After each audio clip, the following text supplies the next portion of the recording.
High বন্ধুরা, তোমরা সবাই কেমন আছো? আশা করি তোমরা সবাই ভালো আছো। আর আমিও খুব খুব খুব ভালো আছি।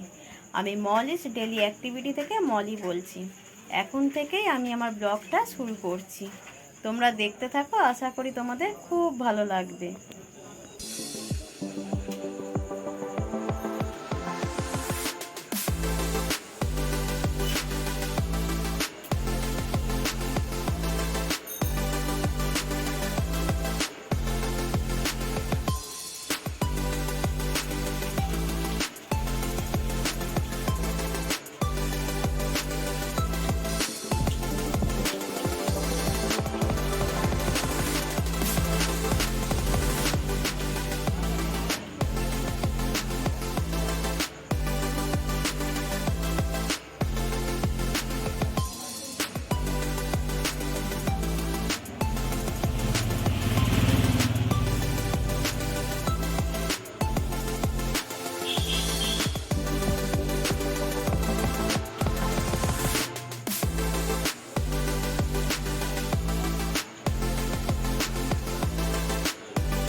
তো আজকে মনে হলো তোমাদেরকে আমার দোকানের কিছু জিনিস দেখায়, তো দেখিয়ে দিলাম। তোমাদের ভালো লাগলে তোমরা বলো। আর হ্যাঁ, এই দোকানের মাল আমি কোথা থেকে আনি জানো? আমি এই যে বড় বাজার আছে হাওড়া, ওইখান থেকে আনি। তো প্রথম প্রথম আমার হাজব্যান্ড, মানে আমার ভাসুর, এরা সব যেত, গিয়ে মাল এনে দিত। তারপরে ধীরে ধীরে আমার হাজব্যান্ড আমাকে নিয়ে যেতে লাগলো, বলে চলো তোমাকে নিয়েই যাই, বলে যেতে লাগলো। গিয়েছিলাম। তারপরে আমি আমার বাবাকে নিয়ে আবার যেতে থাকলাম, করে করে এখন আমার ছেলেকে নিয়েই আমি চলে যাই। একাই পারবো, কিন্তু একা মানে একদম যায় না, তারপর অনেক মাল হয়ে যায়, তো তাই আনতে অসুবিধা হয়। তো সেই হিসাবে আমার ছেলেকে নিয়ে যাই, আমরা দুজনে গিয়ে মাল সব আমি কিনে, মানে হিসাব নিকাশ করে একার হাতে একদম সুন্দর করে এখন মাল নিয়ে আসি। তো আগে আমি সত্যিই কিছু জানতাম না, সত্যি আমি জানতাম। এমনকি মানে আগে আমি ট্রেনে খুব যখন ভিড় হতো, সেই ভিড় ঠেলে যে উঠবো সেটা পর্যন্ত আমার প্রচণ্ড ভয় লাগতো আগে, মানে এতটাই আমি ভীতু ছিলাম।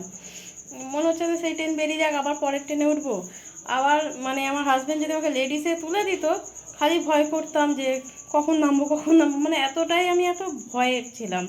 কিন্তু এখন সেখানে আমি নিজে ব্যাগপত্র নিয়ে ক্যারি করে একদম সুন্দরভাবে উঠি, প্লাস নামি, সুন্দরভাবে চলে যাই, বাস ধরি, মানে কোনো কিছু প্রবলেম হয় না।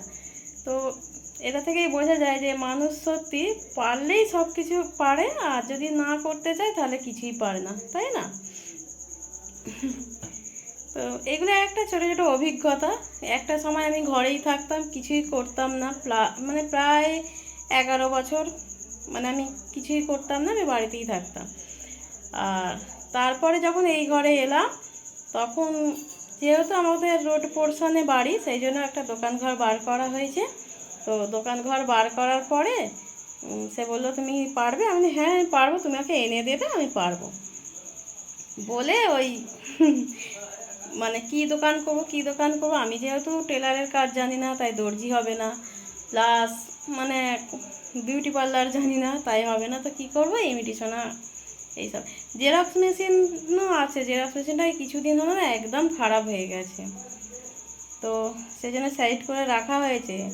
তো ওইটা না আমি নিজে, মানে ওইটার আর বিষয় আছে।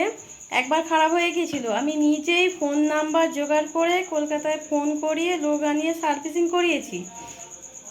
তো আবার তাদেরকে ফোন করেছি, কিন্তু তারা বলছে যে এখন মানে আমরা ওইভাবে তো করি না, আগে আমাদের ডিটেলসে সব জানাতে হবে, এবং মানে টাকা ওদেরকে অ্যাডভান্স করে দিতে হবে, তারপরে আসবো। মানে এখন এরকম সিস্টেম হয়ে গেছে।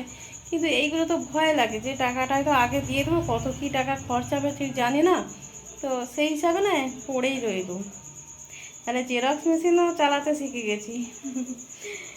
প্রথম যখন জেরক্স মেশিন আসে মনে এত ভয় লেগেছে, আমি তো পুরো ঘাবড়ে গেছি।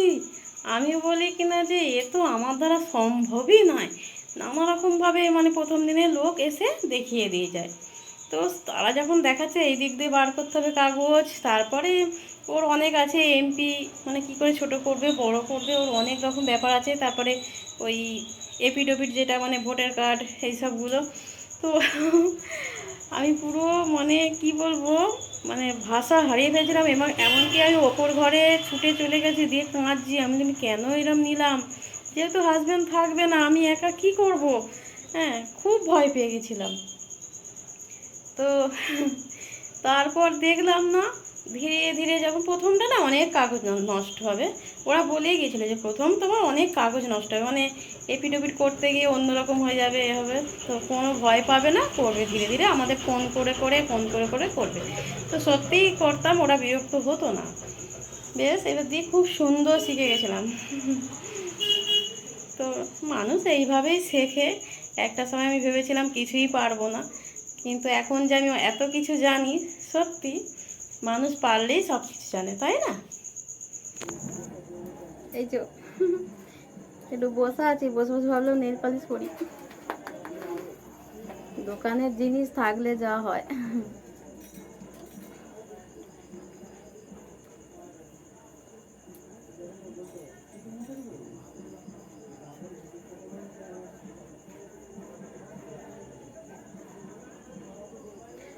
আমি নয় মানে নখ রাখতে চাই, কিন্তু না খালি নখগুলো ভেঙে যায়।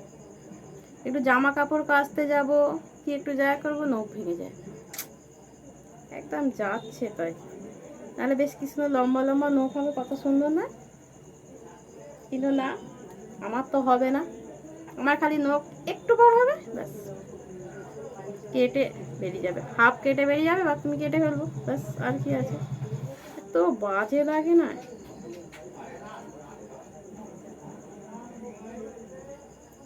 দেখো কালারটা ভালো লাগছে,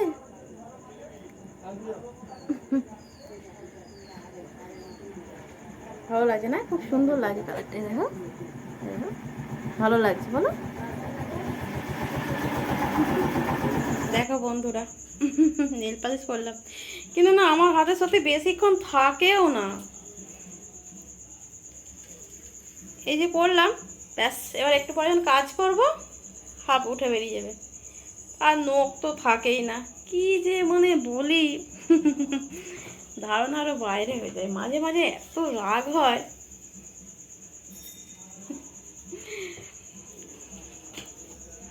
তারপর এই একা থাকি মানে কি বলবো। দাঁড়াও আলোটা জ্বালি ওখানে, যেন অন্ধকার লাগবে। সারাক্ষণ খালি এদিক ওদিক এদিক ওদিক করি, কি করব। আর বাড়িতে কেউ থাকলে তার সঙ্গে কথা বললাম, সময় কেটে যায়। আর ছেলে আর কতখানি থাকে, আর বেশিক্ষণ থাকলেই না আমাদের রাগারাগি হয়ে যায়। আমার ছেলে খালি বলতো তুমি খালি বেশি বকো, বেশি বকবে না, একটু কথা কম বলে। তো বেশি আর মানে একটুখানি আর কি করবো, ব্যাস ঠিক আছে, কিন্তু বেশিক্ষণ থাকা যাবে না, এরকম করে। খুব সমস্যা, ওই জন্য একা একা যা পারি তাই করি। বন্ধুরা তোমরা জানাও, একটা জিনিস দেখাচ্ছি তোমাদেরকে, তোমরা দেখেছো কিনা জানি না, দাঁড়াও আমি দেখাচ্ছি। ওই দেখছো বন্ধু, এটা ওই যে ট্রাকের মধ্যে, ওইগুলোর মধ্যে সব টমেটো রয়েছে। দাঁড়াও এই দেখো, অন্ধকার লাগছে হয়তো, ওই যে ভালো করে দেখো। তো ওই ওর মধ্যে আর কি ওই অত টমেটো রয়েছে, রোজ ওইরকম করে গাড়ি করে নিয়ে যায়। আসলে আমাদের এখানে তো মাঠ আছে, ওখানে সব টমেটো চাষ হয়।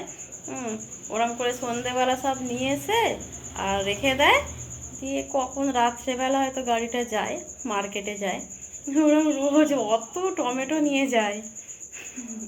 সেই জন্য মনে হলো যে দেখাবো তোমাদের, ওই জন্য দেখালাম।